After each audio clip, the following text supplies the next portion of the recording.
আজকে আমরা জেনারেটর সম্পর্কে জানব। এই জেনারেটর জিনিসটা কি? যে বৈদ্যুতিক যন্ত্রের সাহায্যে তড়িৎচুম্বকীয় আবেশকে কাজে লাগিয়ে যান্ত্রিক শক্তিকে তড়িৎ শক্তিতে রূপান্তরিত করা হয় তাকে বলা হচ্ছে বৈদ্যুতিক জেনারেটর। এই জেনারেটর অবশ্যই দুই প্রকার, এসি এবং ডিসি। আমরা প্রথমে সামগ্রিকভাবে জেনারেটর কীভাবে কাজ করে তড়িৎচুম্বক আবেশকে কাজে লাগিয়ে সেটা আগে জানবো। তারপরে এসি এবং ডিসির মধ্যে কোন জায়গায় ডিফারেন্সটা রয়েছে, পার্থক্যটা রয়েছে বুঝে নেব, ফলে জিনিসটা একদম সহজ হয়ে যাবে। এখানে জেনারেটর কীভাবে কাজ করে, জেনারেটর কীভাবে কাজ করে তড়িৎচুম্বক আবেশকে কাজে লাগিয়ে। আমরা ফ্যারাডের সূত্রে পড়েছিলাম কি, কোনো চৌম্বক ক্ষেত্রের মধ্যে কোনো পরিবাহীকে যদি আপেক্ষিক বেগের সৃষ্টি করা হয়, মানে চৌম্বক ক্ষেত্র এবং পরিবাহীর মধ্যে যদি কোনো আপেক্ষিক বেগের সৃষ্টি করা হয়, সেক্ষেত্রে ওই পরিবাহীর মধ্যে একটি তড়িৎচালক আবিষ্ট হয়, অর্থাৎ তড়িৎ প্রবাহের সৃষ্টি হয়। এখানে আর্মেচার নেই। আর্মেচার সাধারণত তামার তারের কুণ্ডলীয় হয়। এটাকে আমরা জাস্টের জন্য একটা তামার তারের কুণ্ডলী নিয়েছি, যেটা নাম হচ্ছে ABCD।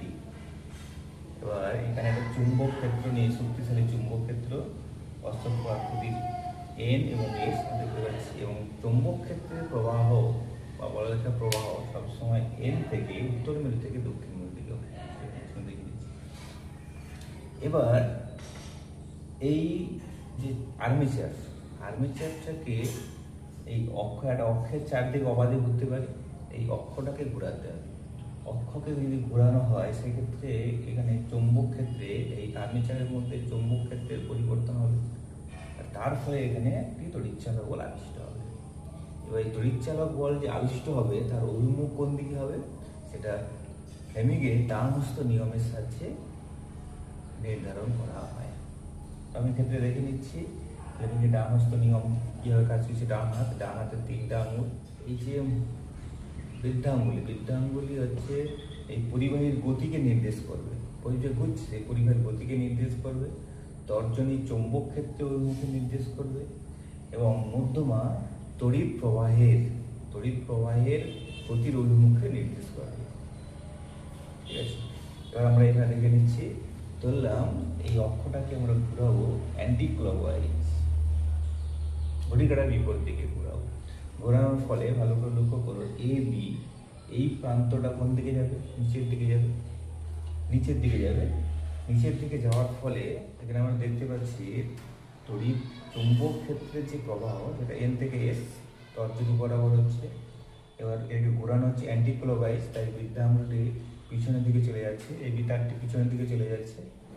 এবার সেক্ষেত্রে মধ্যমা বরাবর তড়িৎ প্রবাহের অভিমুখ নির্দেশ করছে, অর্থাৎ B থেকে A দিকে তড়িৎ প্রবাহিত হচ্ছে। একই রকম ভাবে সিডিটা AB যদি নিচের দিকে যায়, সিডিটা সামনের দিকে এগিয়ে আসবে, সেক্ষেত্রে তড়িৎ প্রবাহ কোন দিকে? ফ্লেমিংয়ের ডান হস্ত নিয়ম অনুসারে তো ভালো করে লক্ষ্য করো, দেখবে উপর দিকে যাচ্ছে। এটা উপর দিকে আসছে সিডি প্রান্তটা, তর্জনী বরাবর চৌম্বক ক্ষেত্রের প্রবাহ ঠিকই আছে, আর মধ্যমা বরাবর তড়িৎ প্রবাহ উপর দিকে যাচ্ছে, মানে তড়িৎ প্রবাহটা এদিকে হচ্ছে।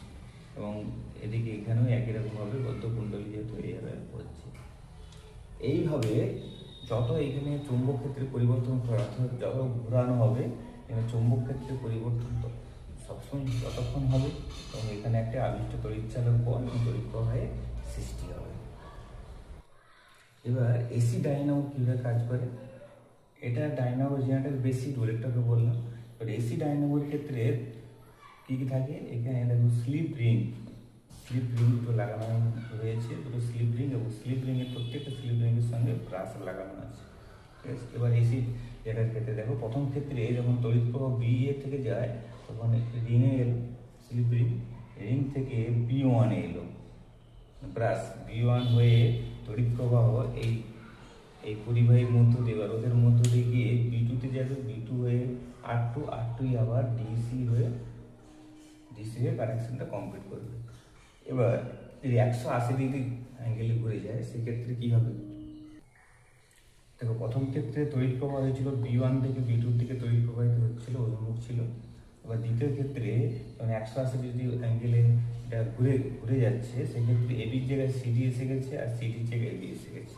সেক্ষেত্রে ফিল্ডব্রেকের ডানহস্ত নিয়ম অনুসারে একইভাবে সিডি হয়ে তড়িৎ প্রবাহ R2 B2তে আসবে, B2 হয়ে তড়িৎ প্রবাহ এইভাবে গিয়ে B1 থেকে R1 এবং R1 থেকে এ বি পথে সার্কিটটা ক্লোজ করবে। সেক্ষেত্রে তড়িৎ প্রবাহ কোন দিকে হচ্ছে? B2 থেকে B1। তার মানে এই ক্ষেত্রে কি তড়িৎ প্রবাহ কিন্তু ঘোরার সঙ্গে সঙ্গে তড়িৎ প্রবাহের অভিমুখ কিন্তু পরিবর্তন হচ্ছে। তাই এখানে যে আমরা পাচ্ছি কারেন্টটা, সেটা হচ্ছে এসি অল্টারনেটিভ কারেন্ট, অর্থাৎ প্রতি মুহূর্তে যার তড়িৎ প্রবাহ মাত্রার বা তড়িৎ প্রবাহের অভিমুখের পরিবর্তন হয়। এসির ক্ষেত্রে প্রতি মুহূর্তে অভিমুখের পরিবর্তন হচ্ছে, আমরা দেখলাম। ডিসির ক্ষেত্রে অভিমুখের পরিবর্তন হচ্ছে না কেন? সেই জায়গাটা শুধু এই সিস্টেমটা একই রকম থাকলো। এই ক্ষেত্রে কি হলো, স্লিপ রিং এর পরিবর্তে স্লিপ রিং কমিউটেটর লাগানো হয়েছে। এক্ষেত্রে কি হচ্ছে, যখন তড়িৎ প্রবাহ ডানহস্ত নিয়ম অনুসারে বিএ পথে আসছে, সে আর ওয়ান থেকে ব্রাশ B1 এলো, বিয়ে তড়িৎ প্রবাহিত হয়ে আবার এই পথে B2 R2 হয়ে ফিরে গেল। এবার পরম মুহূর্তে যখন এটা ডি পথে আসছে, তখন কি হচ্ছে না, এই R2 রিংটা এখানে চলে আসছে, B1 এর সঙ্গে যোগ হয়ে যাচ্ছে। R2 যে স্লিপ রিং কমিউটেটর, ওটা ঘুরে এখানে মানে B1 এর সঙ্গে চলে আসছে। আর R1 যে কমিউটেটর স্লিপ রিং, ওটা B2 সঙ্গে চলে যাচ্ছে, লেগে যাচ্ছে, টাচ হয়ে যাচ্ছে। ফলে কি হচ্ছে, এটা B1 থেকে B2 সবসময় তড়িৎ প্রবাহিত হবে, সেক্ষেত্রে অভিমুখের কোনো পরিবর্তন হচ্ছে না। কীভাবে এসি জেনারেটরের সাহায্যে এসি কারেন্ট উৎপন্ন হয় আমরা এখানে দেখতে পাচ্ছি। আর্মেচারের ঘূর্ণনের ফলে আর্মেচারে একটি চুম্বক ক্ষেত্রের পরিবর্তন হচ্ছে। এই চুম্বক ক্ষেত্রের পরিবর্তন হওয়ার সঙ্গে সঙ্গে আর্মেচারের মধ্য দিয়ে তড়িৎ প্রবাহিত হচ্ছে।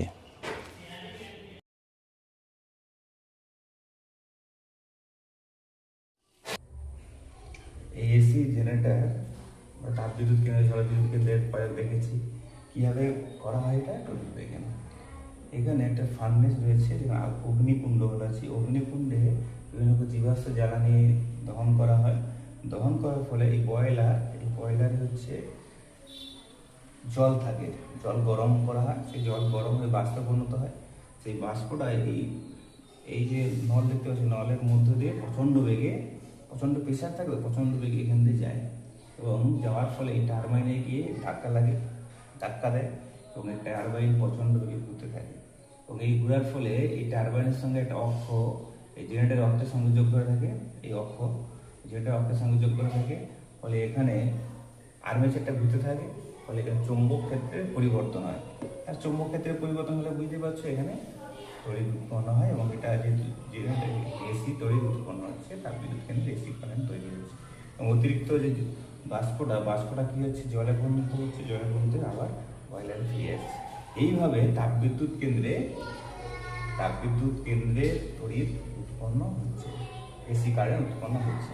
এখানে শক্তি কিভাবে রূপান্তরিত হচ্ছে, এখানে দেখো অগ্নিকুণ্ডের তাপ শক্তির আগে কিছু কয়লা ছিল, কয়লা বা পেট্রোলিয়াম, রাসায়নিক শক্তি তড়িৎ শক্তিতে রূপান্তরিত হচ্ছে, রাসায়নিক শক্তি তাপ শক্তিতে রূপান্তরিত হচ্ছে।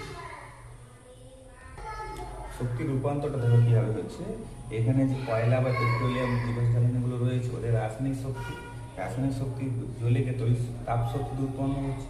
এই তাপ শক্তি এখানে জলকে গরম করছে, অর্থাৎ জলে তাপ শক্তি উৎপন্ন করছে, এবং সেটা স্টিম উৎপন্ন হচ্ছে। স্টিম যেখানে যাচ্ছে, স্টিমের গতিশক্তি, এই স্টিমের গতিশক্তি বা যান্ত্রিক শক্তি এখানে টারবাইন ঘোরাচ্ছে, মানে টারবাইনের কি গতিশক্তিতে রূপান্তরিত হচ্ছে।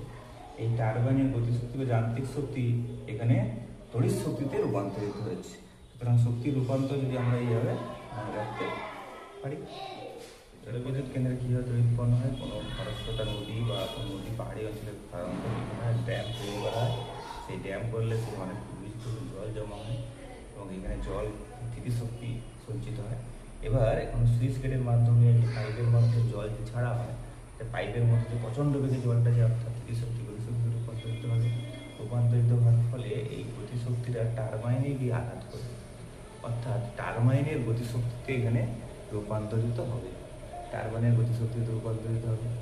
টারবাইনের গতিশক্তি রূপান্তরিত হবে। এই যে টারবাইন ঘুরছে, টারবাইন জেনারেটর অক্ষের সঙ্গে লাগানো আছে।